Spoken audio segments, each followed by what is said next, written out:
नमस्कार, आप देख रहे हैं न्यूज बीके। मैं हूं आपके साथ नवीन विश्वकर्मा। न्यूज बीके की खबर का असर देखने को मिला है जिला जालौन में, जहां पर परिवहन अधिकारी पर माफियाओं ने उन्हें धमकी दी थी, जान माल की धमकी दी थी, उनके परिवार को मारने की धमकी दी थी। इस खबर को जब प्राथमिकता से न्यूज बीके ने दिखाया तो इस खबर का 24 घंटे के अंदर ही कुछ ऐसा असर हुआ कि आरोपी को दबोच लिया गया है।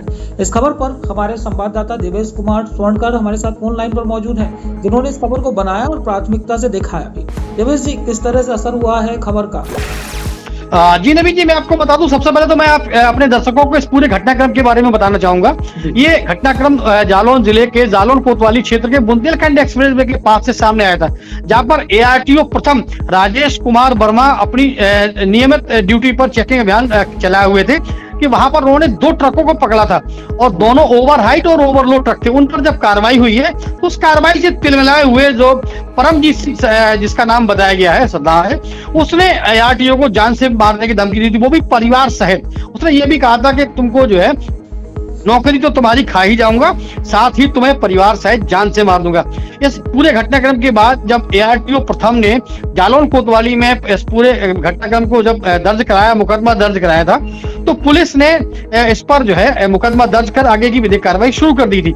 न्यूज बीके ने जब इस बार खबर को पूरा दिखाया तो खबर को संज्ञान लिया गया है और 24 घंटे के अंदर ही जो आरोपी है जिसने एआरटीओ प्रथम को जान से मारने की धमकी दी थी, उसको दबोच लिया गया है। और दबोच लेने के बाद उसके खिलाफ सुसंगत धाराओं में मुकदमा पंजीकृत पहले से ही था, साथ ही कुछ धाराएं उसमें और बढ़ाई गई हैं। हमारे पास जो अभी तक जानकारी उसके मुताबिक आईपीसी की धारा 389 भी इसमें बढ़ोतरी की गई है और उसके बाद उसको कार्रवाई करते हुए जेल भेजा जा रहा है। जी देवेश जी, ये तो ठीक है कि पुलिस ने कार्रवाई की है, उसने धमकी दी है, लेकिन एक पीछे बड़ा सवाल रह जाता है कि आखिर इन माफियाओं को इतनी हिम्मत, इतना हौसला मिलता कहां से है?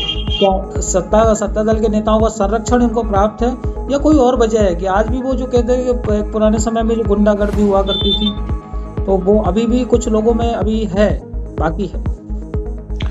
जी नवीन जी, इसके 2 पहलू प्रथम दृष्टया देखे जा सकते हैं। पहला पहलू तो ये है कि कुछ माफिया बिल्कुल बेखौफ होते हैं क्योंकि उनको कहीं ना कहीं राजनीतिक जो है नेताओं का संरक्षण प्राप्त होता है।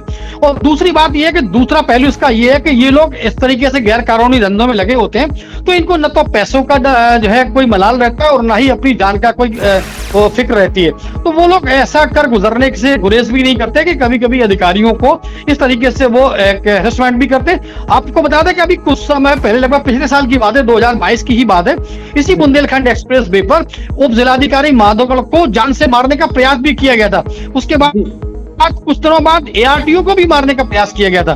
ट्रक जो चालक थे उन्होंने ट्रक चढ़ा दिया होता, वो सतर्कता और सावधानी से दोनों ही घटनाएं बची थी उस समय। जी, तो कहा जा सकता है कि जालौन जो एक समय पर डाकुओं का क्षेत्र हुआ करता था, आज भी यहाँ पर अपराधियों का बोलबाला है, जिस पर प्रशासन को लगाम कसने की बहुत जरूरत है।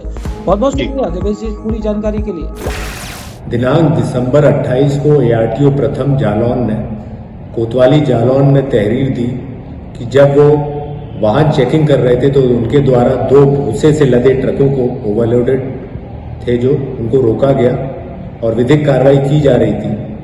उन ट्रकों को छुड़ाने के लिए एक व्यक्ति है परमजीत करके, उन्होंने धमकी दी, सरकारी कार्य में बाधा डाली और एक्सटॉर्शन की हद तक बात करी कि ट्रक छोड़ दिए जाए, नहीं तो गंभीर परिणाम एआरटीओ साहब को भुगतने पड़ेंगे। इस तहरीर पर सुसंगत धाराओं में मुकदमा पंजीकृत किया गया। घटना की गंभीरता को देखते हुए डेडिकेटेड टीम लगाई गई, जो अभियुक्त था उसको गिरफ्तार किया गया। आज वो हमारी हिरासत में है, उसको न्यायालय में पेश किया जाएगा और उसके खिलाफ कठोर वैधानिक कार्रवाई की जाएगी।